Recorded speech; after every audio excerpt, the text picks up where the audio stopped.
Hi, this is Greig Fraser. You are listening to the Cinematography podcast. The following podcast contains explicit language. You're listening to the Cinematography podcast presented by Hot Rod Cameras, a program about the art, craft, and philosophy of the moving image and the people who make it happen. Coming to you from the world headquarters of Hot Rod Cameras in Hollywood, California, are your hosts, Ben Rock and Ilya Friedman. Hey, Ben, how's it going? It's going good. Hey, Ilya, you were just in Hawaii. I guess that's true. I was on vacation for the first time in, 2020, early January 2020. So all I can say to that is, what's a vacation? Never been on one. Yeah, it's this weird sort of ritual thing that people sometimes do where they stop working for a few days. And now I'm back working again. So amazing. Weird. Well, welcome back to the land of COVID everywhere. Yes, exactly. Nothing quite like traveling during COVID. That's exciting times. It sounds horrifying, and I'm glad that I'm not doing it. We were extremely safe, but at the same time, who knows anymore? So the first thing we did when we got back is we all went and got tested. So that's a very fun, family-friendly activity. So. It is totally family-friendly. Congratulations on the vacation and on what I can only presume were negative PCR tests. It literally was like an hour ago, so we don't have the results just yet, but we're all feeling okay, so chances are we're negative. So what could go wrong? So Ilya, who is on the show today? Hey, Greig Fraser is on the show today. That is so awesome. He is he's amazing, and I want to say right up front, he doesn't talk very much about the upcoming The Batman. We mostly talk about this little indie film he made called Dune. Yeah, no one saw it. Yeah, no one saw it. Yeah. But he did say he would come back when The Batman comes out. And much like the Batman, he would return. That's right. He will be back. Hey, can I pitch you a super crackpot idea? Oh, I can't wait. Yeah, go for it. It just occurred to me that we have spoken to Wally Pfister and Larry Fong and Greig Fraser, all of whom have shot Batman movies. That's right. What if we did a Batman panel? I love it. It would be fun. A Bat panel, as it were. The Bat panel. You'd have to introduce it in a really deep, gravelly voice. We're missing a few Batman DPs. That's true. But we could probably track them down. So I believe we could. So let's get into our close focus. Our close focus is really just award season. Award season is upon us. As we're recording this today, we had the SAG Award nominations come out. And like every time every nominations come out, I heard lots of grumblings, mostly from film Twitter, which... What's film Twitter? Film Twitter, just the people on Twitter who are talking about movies. Okay. I was like, is there something I don't know about called film Twitter? No. Its own special Twitter for film? No, it's just, you would be hard-pressed to find a better group of people on Earth than horror movie Twitter. The people who are into horror movies are very supportive of each other and really nice people. Film Twitter can get, they're very nice for the most part. They can get a little catty. People can get a little catty on the Twitters about movies. So I did see some complaints. And then also with the least fanfare in our lifetime, the Hollywood Foreign Press Association, of whom we have made fun of many times. That's true. Just had the Golden Globes this week. No broadcast, no nothing. But it's interesting to see who won all the Golden Globes. Who won? Was it Power of the Dog won Best Motion Picture Drama. Best TV Series went to Succession. Best Director went to Jane Campion for Power of the Dog. And we may or may not have an interview with her DP for Power of the Dog coming up. Nicole Kidman won for Best Actress in a Motion Picture.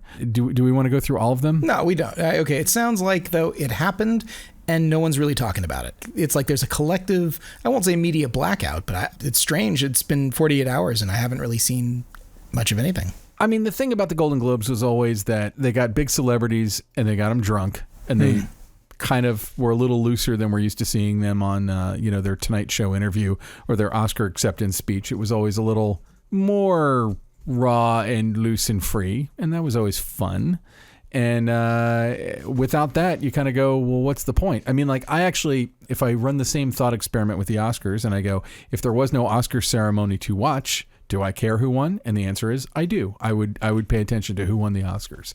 But I probably, I couldn't tell you who won Golden Globes except for when, like, movies that really shouldn't win anything, like the Johnny Depp movie The Tourist won a Golden Globe. You know, like Nothing against all the people who made it, but it was just like, it didn't do particularly well, didn't really resonate with audiences, isn't really a touchstone of that year, but won a Golden Globe. And it's because, as a lot of people had said over and over again, the Golden Globes had a reputation for being kind of for sale.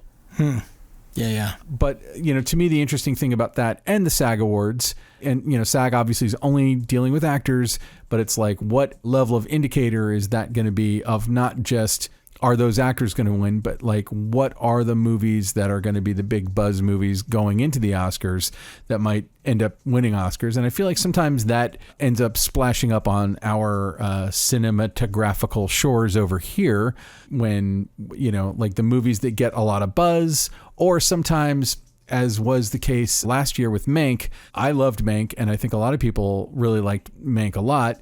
But the cinematography was probably where most of the accolades were focused. Didn't win Best Picture. And so sometimes I don't want to act like it's a consolation prize, but sometimes when we know it's a solid, amazing, great movie, that those movies sometimes end up, if they don't win Best Picture, they end up getting Best Cinematography. So it's just kind of interesting to kind of look at this and say like, okay, well, like, where's the heat? Because I think that's really all it is right now. Gotcha. Yeah. Well, awards season means lots of screenings. It means probably no parties this year. Probably means some fairly virtual events, maybe, for people, because we are now reaching the absolute peak. Sundance is no longer in person. They changed it, so it's only all virtual now. It'll be very interesting to see how the next couple of months play out here.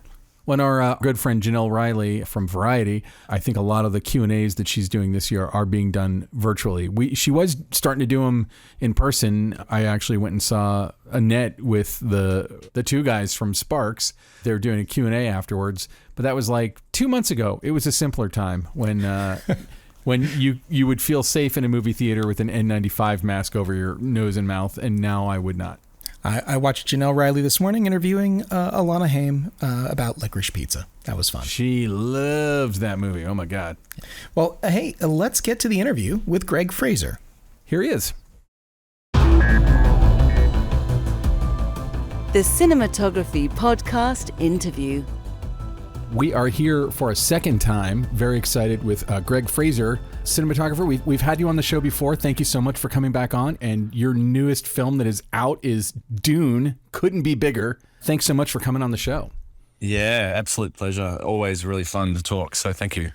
There is too much to talk about with Dune. Dune is just an enormous, enormous undertaking. But before we get into it, I wanted to ask you about when they released the iPhone Pro Max 13 or the iPhone 13 Pro Max. You made a demo film with Catherine Bigelow, shot entirely on that film, and they had some of the behind the scenes stuff on it. And we actually talked about it a little bit on the show because it really did look like that phone was like a quantum leap ahead for people who might consider making a film on their phone. Can you talk a little bit about working on that project and how you approached filmmaking on a phone? I bet a lot of our listeners who have a kick-ass phone might even be interested in some of the tricks and tips that you might have had from that experience. Yeah, I mean, the one thing that I took away from that process is that Apple are, again, without wanting to sound like I'm shilling for Apple, of course, but they're working very, very hard at making a phone and a camera on a phone that's extraordinarily powerful, and I have had some pushback since that saying, well, so you'd shoot a film on this thing. I'm like, well, I don't know if I ever said that, to be frank. But what I did say, and I will say it again, is that it is very viable to shoot a something longer form on this phone, as it was also, in the previous incarnations. But there's a few extra tools on this phone that make it more cinematic. So one of the really interesting parts of it is the focus fall off on the video. And that's something that I think that the bigger film camera manufacturers should start looking at, in that ability to be able to create focus fall off electronically as well as optically. Now, I will say this, I am not suggesting that one day we're all going to be shooting, Dune Part 2 or Part 3 or Batman Part 10 on an iPhone. I would never go out on a limb like that and say that. But the point that I was getting at with anything that I've said about it was that this device, this product is getting better and better and better and better. And what is great is that everybody has this thing in their pocket. Yeah. So what the really exciting part for me is to see what will happen, let's say, when my when my 6-year-old daughter gets her first iPhone, maybe in a few years. Well, it's hopefully not too soon. But the ideas that she has to be able to create stories on this product that sits in her pocket, and that's exciting to me, because normally filmmakers in the past have only been able to make films when they've had access to equipment and people and resources. And this thing, having a phone, which everybody has, will allow us to see a new wave of filmmaking from people who ordinarily may not have had an opportunity and access to the equipment. So it's kind of that democratization of filmmaking that's super exciting. And although you would never shoot a Dune sequel on that kind of a phone, if you were doing a TV series, let's say at the level of Ozark or something, like premium, nice TV show, and you had to get an insert shot and there was no other way to do it, would you shoot it on that phone and stick it in the show? I don't know. I can't answer that because I haven't done comparative tests. There are limitations with the phone. There are limitations with all things, all cameras. Some cameras are too big. Some cameras are, big, even though they're small, they're still pretty big.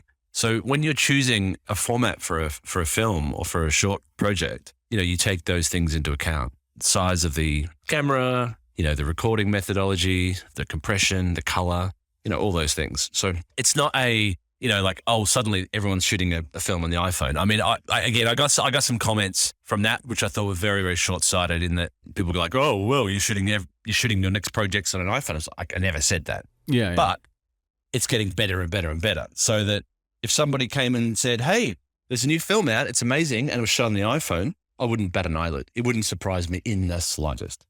Well, and, big Sundance winner Tangerine years ago was shot on, I think it was an iPhone 5.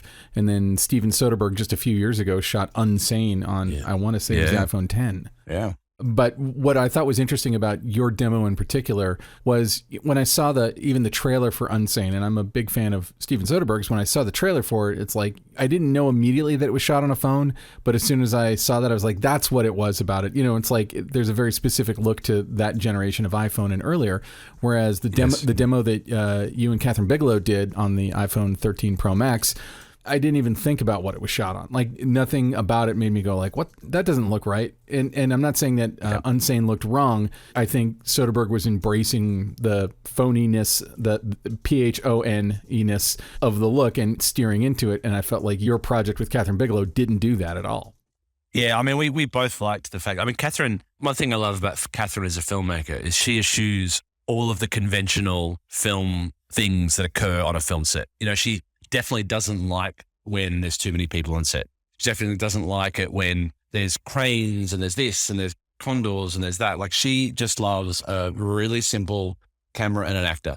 She's all about the sort of the genuineness of drama as it relates to it. So any technology that stops her from getting that performance, she tries to do away with. So there are things like the focus. I mean, the focus was incredible. Like, you could choose your focus later. That's crazy. It is crazy. It's a digital focus fall off, and some people might not like it, but I don't know. I like it when people are open-minded. I personally try and stay as open-minded as I can. I find that to be something that as filmmakers get more set in their ways, they can often go, well, no, you can't use that to make a movie, or you can't use digital, you have to shoot film, or you can't shoot film, you've got to shoot digital. Like, some people go down that path with their thinking. I try and not do that. Well, I'm just sort of lurking here in the shadows, but I think this is a really fantastic transition to go from talking about the technology that's inside of the iPhone to the technology workflow that was used for Dune. Because if you want to compare, probably the most extreme apples and oranges that we possibly can here, because Dune, of course, you have an incredible post workflow, if I recall correctly, including a digital acquisition to film recording. Why don't you take it away? Why don't you tell us what you did for that? Well, let's go back a few years, right? It used to be that when you shot film on most of the negative, and then there was a soundtrack on the piece of film. So the sound was recorded on the same piece of film, or at least there was an allocation for the sound to be placed on that piece of film later when it's projected. Mm-hmm. Once you've acquired that film, you cut your negative, edit it, and then you print it. You contact print it onto another piece of film, which you can then create into positives and prints from. So there was no ability to scan and rack and do all these things. It was a very basic contact print. So as the world evolved and as digital scanners were able to scan this negative, we were able to start shooting on Super 35, and we were able to start shooting on a bigger piece of negative, and we would start doing a thing called a DI, which you acquire the film on film because that was the only acquisition format, but you could then scan it and then color it digitally. But then digital cameras came in, and it meant that you acquired digitally, and then you worked on it digitally, and you put it out digitally. And through this death by 1,000 cuts, that's a negative way of basically describing it, but this is a process which is similar to a death by 1,000 cuts, where as each process comes, it's an improvement in inverted commas. But what happens is you get to the end of the process and go, oh, well, everything's digital. The whole process is digital now. I think we've lost something that we used to have back in the day when we were acquiring on film. We have lost because everything is digital. Even the lights are digital, the LEDs, they're all digital. Everything is digital. So you stand back for a second and look at the image and go, wow, it's really good. As in, technically, it's really good. But is it better than back in the day when we shot on film? Now, there are some filmmakers that would categorically say no, and you know who they are. And they're 100% correct. They're 100% correct because that's what they feel. And then there are other filmmakers who get rid of film and hate it because it's an analog process that can screw up, it can scratch, it can get dusty, it can get dirty, it can weave and do all the bad things that film does. Again, inverted commas bad. So it's like a football match. There's people with very vastly differing opinions on what's the best team. But in this process, when Denis and I were looking at film versus digital, which is a debate that one often has when you're starting a film, we tested film and we thought we were going to really love it, and we didn't. And we tested digital and we thought we were really going to hate it, and we didn't. But we didn't love it either. We didn't love the digital process. So it was something that I've been toying with, I've been playing with for a little while at Photochem, which is the idea that because we're acquiring digitally and we're outputting digitally, that there's no opportunity for an analog intermediate in there. And so we tested as an idea this output of film in the middle of the process, and it was better. It was really good. All the highlights started to roll off beautifully like they do on film. I'm not saying it looks like film, by the way. I'm not saying it all. So again, I'll, for the record, sit here and say, I'm not saying this is going to replace shooting on film at all. It's just another process. And it's a process that allows an analog element to interrupt the digital ones and zeros throughout the process. And it's really interesting because what happens is you start to get some of the issues that film has and some of the beautiful things that film has. And people may say, oh, it's just the grain, or it's just this, or it's just that. It's like, well, it's a combination of everything. People like to think that they understand exactly technically what it is they love or don't like, but sometimes it's just a feel, it's just a mood. Yeah. And that's what we felt when we saw the digital tests on Dune and the film tests. They were both too extreme in the directions that they were sitting in. So by going back to film, what it did add, it added a little bit of halation in the highlights. It added a little bit of grain. Not much, by the way, not much. It took away some of the resolution, but that wasn't a bad thing. It helped soften it a little bit, which again, people go, why would you want to soften it? It's like, well, you do.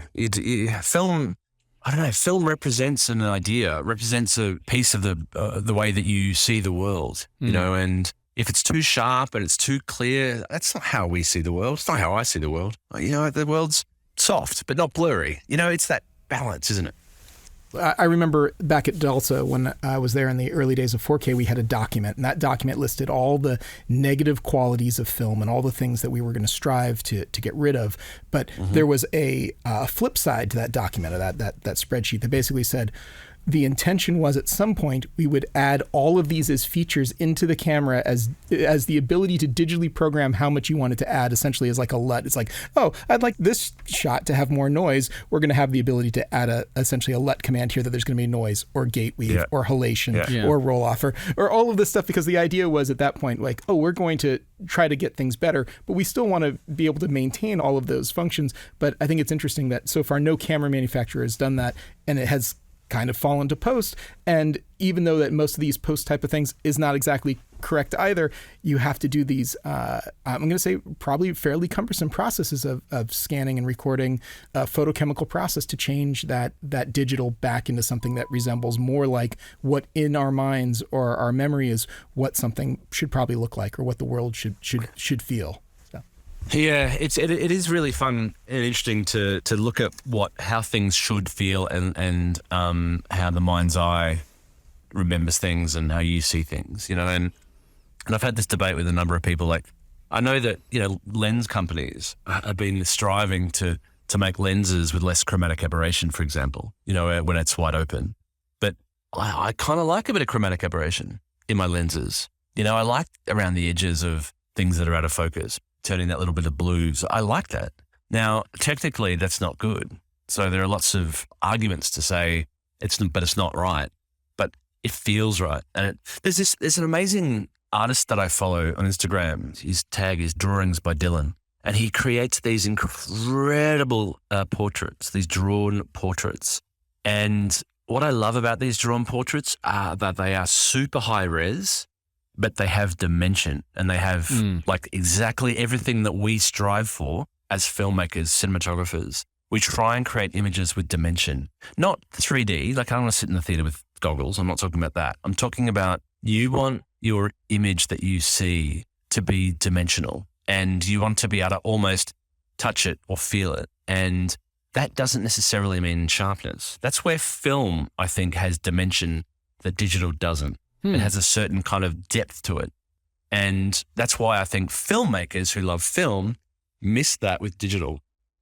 I'm assuming that when you went through and did that, at some point you also just looked at the digital tools that could simulate things like film grain and halation and some of the things you were looking for.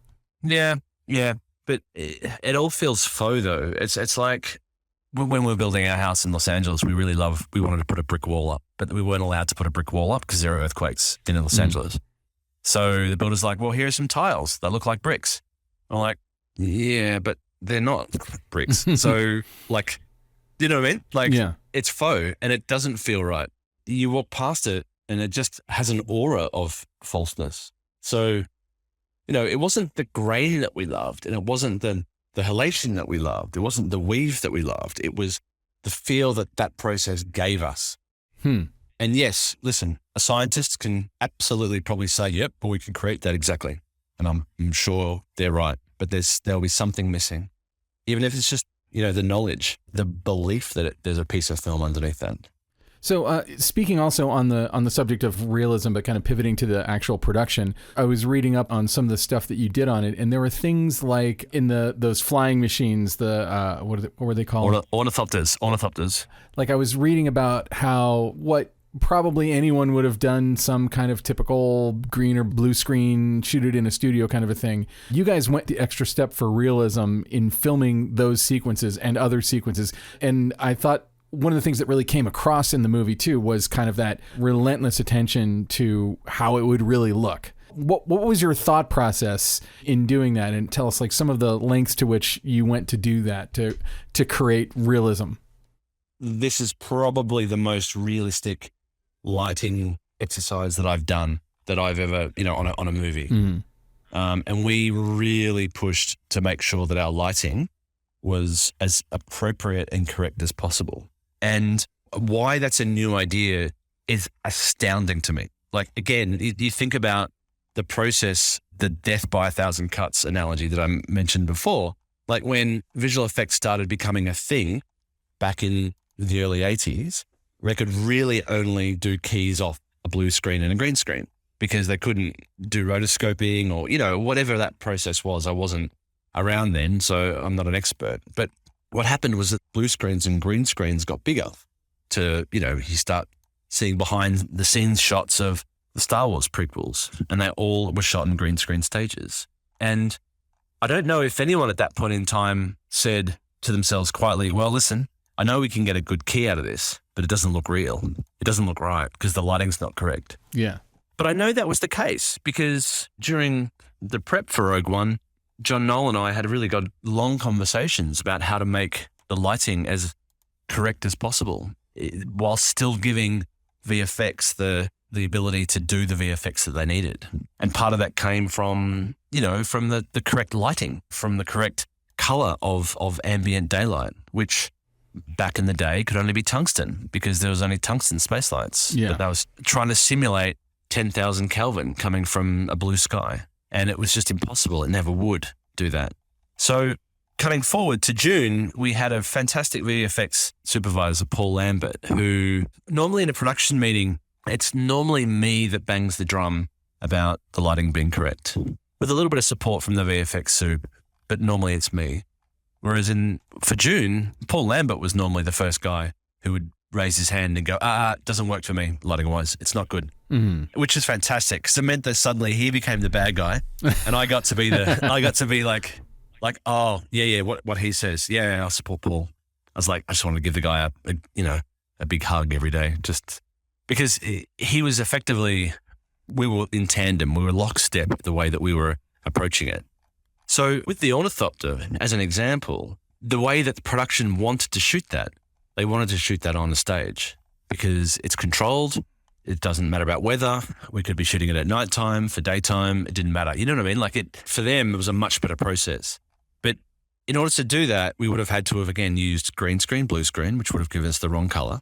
To light would have been not impossible, and people have done it in the past, but it always smells a bit wrong. Even the best cinematographers on the best productions with the best lighting rigs, I think can never quite make an exterior shot like that look 100% correct on stage. Cutting them forward to the production saying, hey, we want to shoot on stage, and us saying no, then they go, okay, well, let's shoot it on the backlot.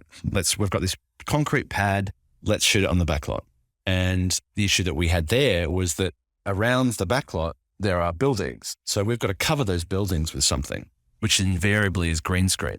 Even if we covered them with sand screen, it meant that the sand screen would be higher than the horizon line should be. Does that make sense? Because we're at 5,000 feet, let's say, in an ornithopter, and which means that the horizon sits pretty much right on the 0 degree level if you're looking around. Whereas if you shoot on the backlot, the screens had to be above that point. They were at 10 degrees above or 15 degrees above, which meant that, again, that minutia was wrong. And whilst you can kind of go, yeah, you blew your eyes and it's okay, it wouldn't be perfect. You know what I mean? Like, it just wouldn't be quite right. And so, we said, well, hey, can we stick this thing on a roof of a stage? It's ridiculous. But what we did find was a hill close by to the stage, which was, I think it was an old Soviet era weapons or storage facility, like a bunkers and stuff. So it had these little mounds that then effectively looked out over Hungary, and it allowed us to create a horizon line that was, it may not have been a 0 or -3 degrees. It might have been +2 degrees or something, but it was so close that it was barely noticeable, the difference.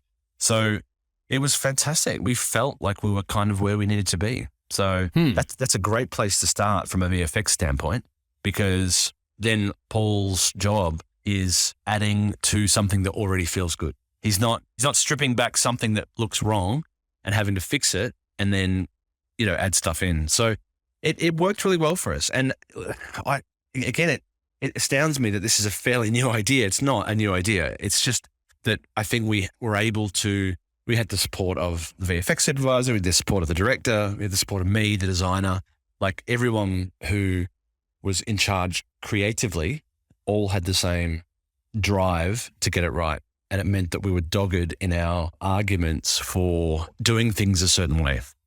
I feel like Denis Villeneuve is someone who pushes so hard for realism. Even in a movie like Blade Runner, that's science fiction, like there's this relentless pursuit. And of course, we have a very famous version of Dune that was done in 1984 by David Lynch, famous surrealist, and very different. And actually, probably about a month before your film came out, I went and rewatched the original Dune, which I hadn't seen in years. And your whole movie looks different, is designed differently. I mean, it's based on the same source material, so there's similar overlapping things just because the story's very similar. But was there any referencing of the original? Was there any looking at it or finding anything that you were able to continue or build upon or work against? Or was this in any way a conversation with that original movie? The conversation started and ended with, "This is not that movie." So pretty much no is the short, sweet answer to that. You know, like I think Denis has a ton of respect for Lynch, but I think he's come out on the record and said that wasn't his Dune. You know, yeah, that wasn't the movie that he read when he was a teenager. And again, no disrespecting that director. I mean, I think Lynch probably might agree, given that he took his name off it already. Yeah, I think Denis kind of went, no, let's avoid that because that's not where we're at. So for me, you know, I'm a bit of a sponge when it comes to visuals. So I avoided it like the plague. You know, I avoided seeing anything or looking at, because frankly, it's not that film. This is based on the book. This is source material as the book, not the film. Oh, no. I know that they're both based on the same book and they're both extremely different. And actually, I loved, I know this is more of a writing and directing thing, but I loved basically saying we're only going to do half the book in the feature film, whereas the David Lynch one tried to do the whole book. So it is almost wall-to-wall exposition. Like it's so full of exposition because there's so much information to get across. And I feel like this, you know, allowed the characters to breathe a little more. And I thought that it was interesting that it takes this, you know, ostensibly science fiction / fantasy world and makes it feel very character based. Now, was that the approach? Well, you know, the thing that I love about Denis' work, and I think the thing that perhaps drew him to me as well, is that every film that I do, I would like to believe, is based solely and squarely on characters. Mm-hmm. It's got nothing to do with that it's set in the 80s or it's set in the 1800s or that it's set in the future or that it's set in India. It could be set anywhere and it could be staged anywhere and it could be any style. But ultimately at its core, the film is a character piece. And I think that everything else is just noise around that, you know, and I don't know, it's that thing when you're having a conversation with somebody, like there might be distractions going on around you, but you focus yourself on that person, what they're saying. Now, literally, yes, that's what we're doing with film. We're focused on somebody. But I think just as the approach is that we're focusing character to character to character to character. And that, I think, is a much more enjoyable process to watch. Let's move on, if we can, to the Batman, which is a heavily anticipated, you know, was like a lot of things, like Dune, in fact, I think also was supposed to come out a lot earlier than it did because of the pandemic.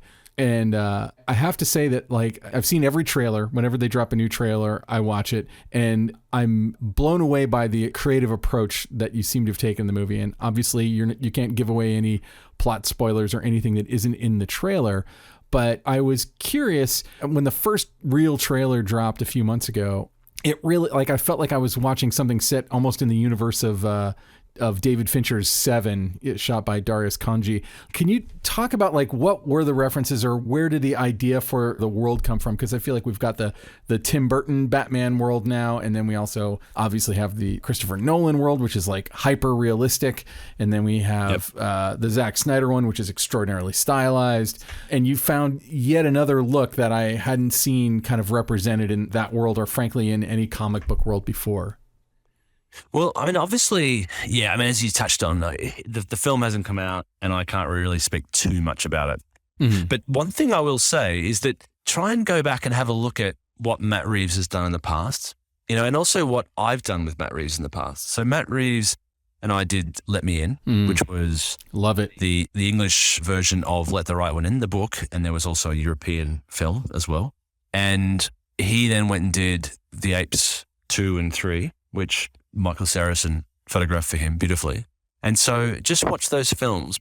He's incredibly talented. But the film, I mean, and another thing you can tell too is how different it is to Dune. Like, it's diametrically opposed. Yeah. One's dry, no water, bright. The other one's not that. So, yeah. Well, that's excellent. Well, I look forward after the Batman comes out, if you're willing to come back on and talk about it, because I'm very interested in not just in what appears to be a great Batman movie, but just sort of like reinterpreting a world that, you know, in my lifetime, there have been, I think, like 4 incarnations of it that were all fully realized, including yours. Yep. And it's always interesting to see, like, when I heard that they were making another Batman movie, I was like, all right, cool. But then when I saw the trailer, I was like, I haven't seen this take. This is a completely fresh take on the material, visually. Yep. And I agree. And we worked incredibly hard at keeping a visual through line. There's really a lot to talk about. And even just the fact that, again, everybody's seen a Batman before. Everybody has an opinion of what they want out of Batman. And it's scary. I mean, you know, Matt's gutsy. You know, he's a gutsy director. He takes projects that people have an opinion about. And people are going to have a very strong opinion about Batman. The thing that's really exciting about technology right now is that it's evolving and changing, and there are things that are being built by technologists to help artists. Mm-hmm. And one of the major reasons for me wanting to do The Mandalorian early on was, of course, I'm a Star Wars fan, and I really wanted to do Star Wars, of course, but I did Rogue One, so I felt like I had my share of that. But what I did realize was the power of the technology of the volume was going to be incredible. I wanted to be involved because I wanted to set the bar at a certain level. Do you know what I mean? Like, I wanted to say, all right, well, selfishly, because I want to use it again in the future, and I want to use it with other directors. I want to use it with Denis Villeneuve. I want to use it with Matt Reeves. Like, I want to use the technology for drama as well as for science fiction. So therefore, I want to set the bar at a certain level that I'm happy to work with in the future. I was just going to bring this full circle back to the iPhone because, you know, I want to underline actually the point that you just made about cinematographers and their tools. And I think it's more than just having to do with a volume or an LED wall. I'd say it's a little bit more historic, though, and covers a whole range of tools. And to go back to something like an iPhone, I had a call the other day from a very large television company that they said, hey, you know, we need to get iPhones for this cooking show because they say we need to do 240 frames per second. And the cameras that we're using, very popular, very well-known, major brand, doesn't do 240 frames, so they're worthless.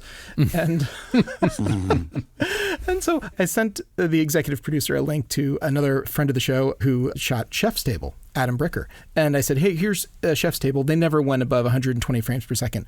Would this work for you? Is this look? Because the cameras you have already will do this. And here's something shot on the iPhone at 240 frames, and you tell me. And I just got a very short 1-sentence reply that said, thanks for this. And they stuck with the cameras they were using. And I think that in this world right now, marketing, I would say since social media, marketing now has become even more ingrained with technology, that the true experts of technology, who are the technologists and the people who use them, their opinions are overridden by executive producers and other folks who just say like, oh, I heard this marketing piece about how this is the best in the world and this is what we have to do. Yep. And ultimately, I'm really glad that there are technologists and knowledgeable cinematographers like yourself who can speak truth to power to the people out there who believe the marketing hype and say, oh, no, we have to use X. X is the only thing we can do because I was told this is the best in the world by someone I trust, not that they actually tested it or used it or anything else. Exactly. Like, this is where I think the iPhone being able to do 240 frames, being able to do that depth in camera thing, like, it may not be the type of thing that I use for, say, Dune Part 2, but let's talk again in 2042 when I'm about to do a movie. Or, yeah, maybe I'm not by then, but like maybe Red or Ari have introduced elements like that into their cameras. You know, the Sony FX3, for example, you know, this amazing prosumer camera. I'm about to use that on a film I'm shooting in Thailand. It's so good. I'm about to it's ridiculous. I'm about to shoot the entire film on this camera.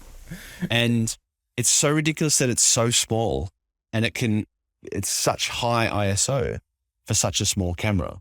So, you know, whilst that camera may not be appropriate for something else that I'm doing, camera companies should look at that and say, well, if Sony's doing that with an FX3, surely we can do that with our camera. And, you know, we saw that with Red. I mean, Red is fantastic. They came out with a 4K camera. Remember in the days when everybody was shooting on HD and Jim Jannard said, this is not good enough. HD is not good enough.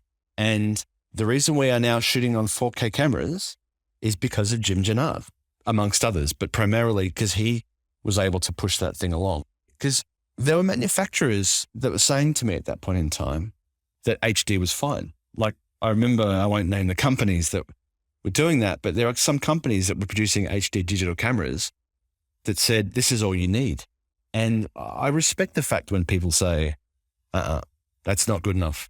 Or let's not stop there. Let's keep improving. That was actually every company that didn't have a 4K camera at the time. Yeah. It was, because everybody went, well, and again, I know the difference between color and data, and let's not get into a debate about is 4K better than 2.8K, because I remember there were debates aplenty at that point in time. That's not the point that I'm getting at. The point that I'm getting at is the improvement. That somebody said, it's not good enough, let's make it better. And I love that attitude. We shouldn't stop progressing. We shouldn't stop improving. Greg, I think that's a really great place to leave it. Now we've left it 3 times. Hopefully Ben Katz will cut out the other 2 false endings. We'll cut out the others. So Greg, thank you so much for coming back on the show. Congratulations for Dune. It's just an astonishing piece of work that I think people are going to be referencing this movie, for the next 50 years. You have so many things in your career that I think are like any one of them would be the biggest bragging right anyone had in their entire life. So congratulations for this. And we look very, very forward to seeing The Batman in March. Before we leave, where can people find your work or interact with you? Social media, website, any of that kind of stuff? Yeah, I mean, listen, I sort of am a little bit active on Instagram, a little bit active on Twitter. I have a website, but I don't know, like it's I'm trying to juggle that part of my life as well. I'm trying not to be too alert on those mediums. So often I'll try and just keep my head down and drive forward, particularly if I'm on a project. So yeah, Instagram's not a bad place to be. Yeah, people can check out some of your pictures, get a little behind the scenes stuff, maybe interact with you. Anyway, and we can't encourage our listeners enough to check out Dune. Thanks again for coming on the show, Greg. It's always great to talk to you. My pleasure. Thanks, guys. Good to chat to you. So that was Greig Fraser, and I intend fully to hold him to his absolute blood oath that he would come back and talk to us about The Batman. Blood oath. Yeah, him agreeing to come back was a blood oath? Okay, great. Blood oath. I sent winged demons there to with a contract, and it was all signed and it's all done. So, all right. Greig Fraser, we will see you at The Batman. Hey, Ben, let's pay some bills. It's that time. Awesome. We haven't done that in a couple weeks. Well, let's start off by thanking the fine people over at Assemble.tv, the people who gave us the wonderful promo code of Cinepod, CINEPOD. If you go over to Assemble.tv, you can punch in that code and you can get a month free of their service. Boom. It's really great. So if you've got a project, which you probably do if you're listening to this, or maybe you have one coming up, and it's less than a month long, you could potentially do the entire project for free if you enter the promo code Cinepod when you sign up. I know that they're a sponsor, but I have to say they are awesome. It's worth it for the calendar alone. It's so damn cool.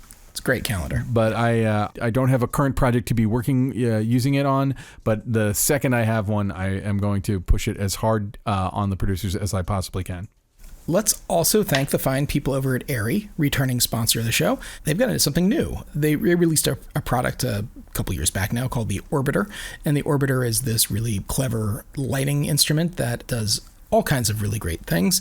And now they've announced that they've got new accessories, a docking ring and more. And this supposedly is going to open up the Orbiter light to third-party accessories. You're going to be able to put third-party optics, third-party softboxes on there. They don't specify which ones those are, but they basically say any that fits inside of this framework, and there's going to be some dimensions that they list on their website. But really, the number one sort of third-party accessories right now are based on Bowen's mount. Maybe they can't say Bowen's for some reason or another, but that's a pretty interesting, pretty big deal that Arri, which has their proprietary connection, of course, for their own products, is now opening it up to the third-party market, which is pretty cool. And I got to say that the Orbiter is a very capable light, and to be able to have this new flexibility is really huge. Congratulations, Arri. That's fantastic. Always way ahead of everybody with innovation. Arri's products are the best. And now, short ends. So Ben, what's your short end this week? What's your obsession? What's going on with you? Well, being the dad of a toddler, I don't have a whole lot of time to watch stuff, and we're in the middle of Oscar season, so I'm trying to watch as many of the screeners, in some cases, because I'm interviewing the cinematographers. But I got a little sidetracked on a TV show that is on Showtime that is called Yellow Jackets. And if you haven't seen Yellow Jackets, holy crap, you have to see Yellow Jackets. I was watching it last night. I'm completely caught up now on all the episodes, so now I have to just watch the new ones as they come out like a peasant. And it's like part Lost, part Alive, part God. It's hard to even Alive, the movie about cannibalism and the plane crash and the Andes. Oh yes.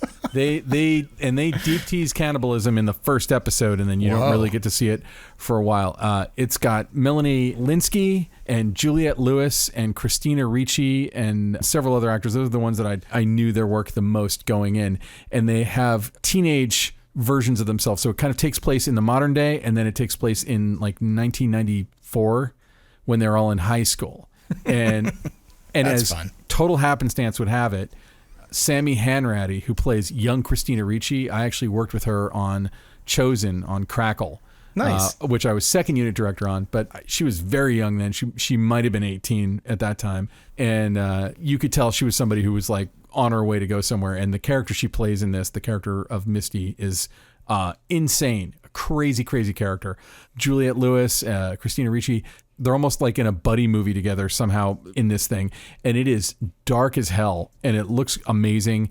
And for Gen Xers like yourself and me, we will certainly enjoy the nonstop 90s soundtrack of a lot of cool grunge bands, but also a lot of just other stuff, kind of creating this kind of 90s soundscape that underscores everything that happens after this plane crashes in this remote area, and all these girls who are on the soccer team together are kind of stranded together. And it takes place in both time periods. And if we ever get one of the cinematographers on the show, and maybe we will, I would want to ask them, it does something interesting, because most times if you have a show where you're in two different time frames, the way it's shot or the color palette or something, like there's some kind of treatment on one or the other. It's black and white in the past or whatever. And this, they often cut from the past to the present, and like it takes a second. You have to see an actor before you're like, oh, that's the present. Oh, that's the past. And it's a very conscious choice on their part.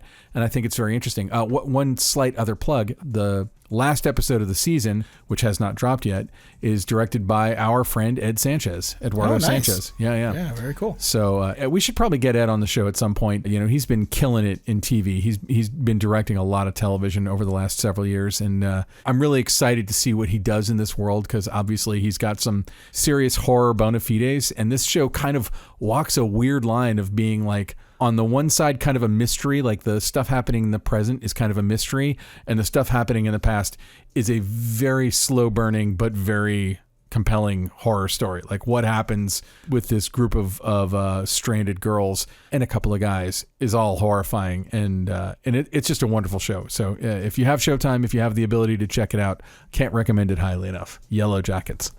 Well, actually, in proper drug dealer fashion, Showtime will give you the first episode of Yellow Jackets for free on their website. You can go there, you can watch the series premiere. But after that, that's paywall. You're going to have to subscribe or get the week free, or go to Amazon or one of the other sources to continue watching if you like it. I'm going to check it out. So that's cool. Thanks, Ben. Check it out. And I should also obviously shout out the cinematographers on it. It's Julie Kirkwood, Trevor Forrest, and C. Kim Miles. Oh, okay, nice. Yeah. Hey, my short end this week, I'm a little conflicted about it. I really am, because typically in my position, running Hot Red cameras, I'm privy to a lot of information before it goes out to the public. Different manufacturers like to bring me or my team into the loop and have us consult about certain things, and then an announcement happens, and there's a really nice announcement that's coming up for Panasonic, and I think it's going to be March this year. That I already know everything about it. It's really interesting. I'm not giving anything away. They've already talked about it, so people know that this announcement for their next camera thing is happening. Canon, on the other hand, who I do lots of work with and very, very tight and everything else, has had something sort of secret burning for a long period of time. I know nothing about it. And just in the last day, I think yesterday, they finally put out the notices and said, hey, stay tuned. It's an announcement about an announcement. On January 19th, at 7 a.m. Eastern, so I guess that's going to be like 4 a.m. Pacific, they're going to drop their next big thing from the Cinema EOS division. They don't say what it is. There's a picture of a guy standing on a cliff or something like that in silhouette. You have no way of knowing what it is. It might be a camera, might be something else, but Cinema EOS, when they say that, it's usually a camera, and it's been on their Twitter. It's kind of out there, the Canon USA Pro. I mean, I could really probably twist some arms if I had to, but I have a feeling that if it was something that I really need to know about, I'll probably get an email like the day before and be like, hey, by the way, you should be prepared for this because this is coming. So they sent out this Twitter message. It just says it's coming, and then they put this exact same graphic that's been widely repeated now throughout the internet, which just says Cinema EOS ready for anything. Oh boy. Okay, ready for anything. It's Stay a tuned for RoboCop. They've made a RoboCop. They have like a cop who was shot up and is missing limbs, and they've put him in a robot shell, and he's going to go fight crime. He's ready for anything. That's what Canon's going to do now. It's Robo Cameraman. It's a cameraman who had a serious medical problem, and they just put his brain into a robot, and now he's the ultimate. Like, you can buy him.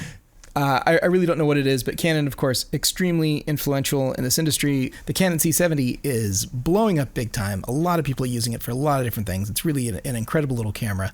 And man, I don't know what their next thing is going to be. If it's a camera, I'm willing to wager money that it's going to be RF mount. They really seem to be investing in that. I think that's the case. It'll have some sort of RF mount or RF mount option, but I don't know. I don't have long to wait. It's really just a week from today. They're gonna announce it early in the morning. I always want to know, man. Canon, I love their products, and I've used my 5D. I've worn it down to the nub. I haven't shot anything on it in a minute, but man, have I gotten a lot of miles out of that camera. And I feel like that's one of the things you always want. You want to get if you're going to spend a few $1,000s even on a piece of gear, you want to know it's going to be around for a while. Yeah, they make some really good stuff, and for many years now, they've really dominated in the documentary division of like the Academy Awards, and the C300 line has been gangbusters for them. They're really incredible. So yeah. I always wonder too, and this is something that I don't know that we even have an answer to, but like, how many big budget studio films do they like have a splinter unit that's going and pulling off inserts with those Canon cameras, and their stuff is just threaded into everything you watch? I know that happened on the movie Rush. I think you were telling me about that Rush. They used some Canon stuff for that, and I don't know how many other movies are like they that. used every camera on Rush. I mean, Todd Hallowell, the producer, was like, they were using GoPros, they were using, I think their main cameras were Alexas. But yeah, I mean, like, I remember even hearing, I mean, this goes way, way, way back, but it was like Iron Man 2. They were they using your mods when you were modifying the 5D Mark II? I don't know if it was Iron Man 2. I'm going to have to plead the fifth. I really don't know. I don't think so. I know that they used our mods on like Fast and Furious 5 with a bunch of other cameras. And I think, I don't know what it is about the car movies, but it's like, hey, if we can strap it into a place or fit into a thing, they'll go for it. And so I know we did a lot of stuff for the Fast 5. Wow, sounds like Fast 5 is happening behind your it really is. Your house right now. It's pretty interesting. In Hawaii, I don't think I heard one siren the entire time I was there, and now I'm back 24 hours, and I think this is like the 11th. So no, man. Hey, welcome back to Los Angeles. It's slightly a few more people here. So. Well, that's awesome, man. I think that about wraps us up. Who do we need to thank this week? Hey, let's thank Ben Katz. Ben Katz, thank you for making us not sound like complete blathering idiots. I know I made it harder on you today. I know I talk like a dope. So, yeah, I mean, like it's very helpful. Let's also thank Alana Cody. She's lined up several amazing interviews. We have a few coming up. I might have spilled the beans on one of them in this episode. Dun, dun, dun. I just conducted it a few days ago. Let's thank Alana Cody. And as always, let's thank Kay's Al-Atrakchi, who provided every scrap of music you have heard in this. And you can check out his work at musicbykays.com. Yeah, I think you summed it up nicely. Ben, where can people find you if they want to track you down? Please go to Needs a Werewolf on Facebook. It's a group called Needs a Werewolf. Join it up. Pitch your werewolf stuff. I recently came across some green screen CGI werewolf material on YouTube that's like free. Whoever's making it is just like publishing it, and I intend to put it into Notting Hill. That was Ilya's suggestion. Is I might take some scenes from the Notting Hill trailer at least and see where a werewolf could fit, because Notting Hill, that as a movie, it needs a werewolf. Other than that, you can definitely find me at benrockonline.com, and that is where you'll find all my social media connections and Also, you can check out my reel and stuff. How about yourself? Where can people find you? They can find me over at Hot Red Cameras, hotredcameras.com, presenting sponsor of this podcast. I'm going to be back there as soon as I get my negative COVID test, hopefully in the next 24 hours or so. Otherwise, yeah, if you look me up on the Facebooks or the LinkedIns or the Instagrams, I'm generally there at Ilya Friedman. So hit me up. I'm happy to help with whatever you got going on. By the way, in the last week and a half, I believe I have had 5 COVID tests. Woo! Well, hey, I just heard that Biden signed into law that up to 14 tests per month will be covered by your insurance automatically. And that, I think, includes if you have to go out and buy a test, you can get reimbursed or something like that. They just need to they need to have market competition and drive them down so that they just cost $2 and no one will care. But whatever. It's all good. I saw something great today that said, hey, whoever was responsible for the AOL CDs in the early 90s, of getting those out, 10 per every American, get that person out of retirement and make them responsible for COVID testing. For real. That is such a good idea. I really feel like that's the ethos we've had. Yeah, I mean, I've had 2 in-person PCR tests and 3 at-home rapid tests in the last week. And I studied for them all. Good. And you keep passing. I aced them all. Well done. So until next week, when we have some more COVID talk, hopefully not, we should go ahead and sign off. We will see you next week. Hey, thanks for listening. This has been the Cinematography Podcast, presented by Hot Rod Cameras. Find your next camera, lens, or accessory on the web at hotrodcameras.com. Don't forget to subscribe to our show on iTunes and connect with us on Facebook and Twitter. Thanks for listening.